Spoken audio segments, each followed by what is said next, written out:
Who is Keith Carter? Why should the New York Jets be excited about our new run game coordinator and offensive line coach?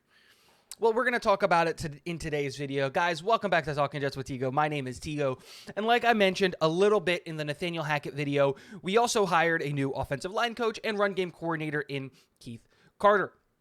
Why should the New York Jets fans be excited about this? Why is he such an important hire? And why is he arguably just as an important hire as Nathaniel Hackett? We're going to hop into all of that in today's video. Let's start by answering the question, who is Keith Carter? Keith Carter is 40 years old. He is the former offensive line coach in Tennessee. Before that, he was a running back coach in Atlanta. Before that, he was an offensive line assistant in Atlanta, and then he spent time with Seattle and a bunch of colleges doing things, building up his resume to get to the NFL level. We're really going to focus on his time in Atlanta and his time in Tennessee because those are the places where I think he had the biggest impact and where we can see his impact not only on the stat sheet and on the grades and all of those things, but most importantly is where we can see how he's going to impact the New York Jets moving forward. So let's start in Atlanta. He goes and he leaves Seattle after the Super Bowl runs and all that stuff in 2012 and 2013, goes to college, goes to San Jose State to be the offensive line coach there, comes back to the NFL, and he is an offensive line assistant in Atlanta. And if we look at those teams and we look at in 2015, and at the offensive lines that Atlanta had, they were elite offensive line units. They were able to go, in the first year that he was there as an offensive line assistant, they went 8-8. And that was because of the failures of the defense, not because of the offense. And they were able to create an incredibly efficient pass block and run blocking scheme that really helped that team and that offense with Matt Ryan succeed. Then you go into 2016, and that offensive line and offensive unit gets insanely better. The team fixes the back end of the defense, and that team goes from going 8-8 to 13-6.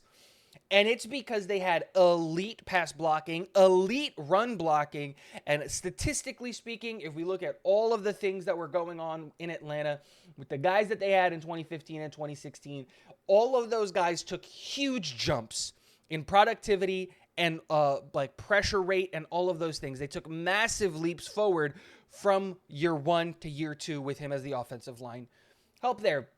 Then he gets promoted. He is no longer an offensive line assistant. He is a running backs coach. Fantastic.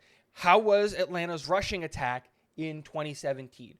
Well, they did incredibly well. They had two real rushers at that time, Devontae Freeman and Tevin Coleman. And Devontae Freeman in 16 games was able to rush for 938 yards. And Tevin Coleman in 17 games, because obviously they went to the playoffs, was able to rush for 747 times. They combined for 13 touchdowns all year, and they were incredibly efficient behind that offensive line. This is really good. Not that he's going to be touching the running backs all that much, but if you have a guy who has a run mentality, teaching your offensive line and coaching up your offensive line, it is only going to help the run game, the pass game, everything solidify.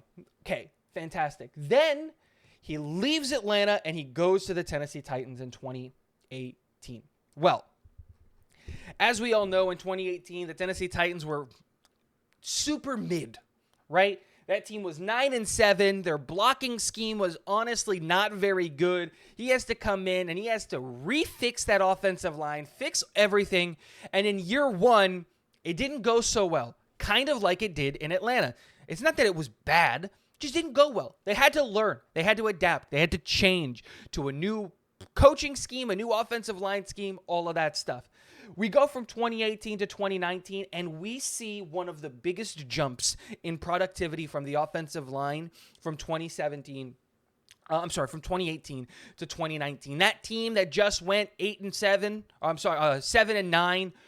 goes 11-8 off of the back of an insanely productive offense that was just elite all across the board, off of the back of incredible protection and run game behind that offensive line. And one of the things that we know is that Tennessee has never been able to really stay healthy at the offensive line.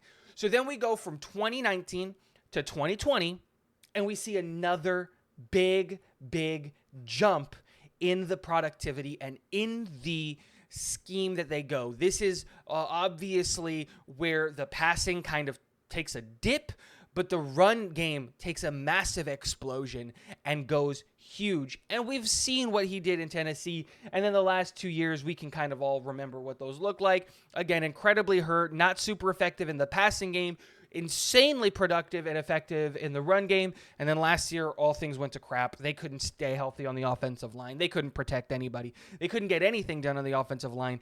And it's not that it was Keith's fault, but it also wasn't not his fault. This is a very important signing. One, because Keith spent a lot of time as in that run game and understanding the run game that Tennessee has, which is insanely lethal. Bringing that to the New York Jets is going to be a massive plus. But also the ability to adjust on the offensive line to all of those injuries, to all of those things that they got. I think in the last year, it was just overwhelming the amount of injuries that they had, kind of like what the Jets had this year. That being said, Keith is a big signing because that offensive line unit in Tennessee is elite. And it was really good. And so is that run game. And bringing that skill set and that knowledge to the New York Jets is only going to help us. That is Keith Carter. Let me know what you think about this hire. And last but not least, go Jets.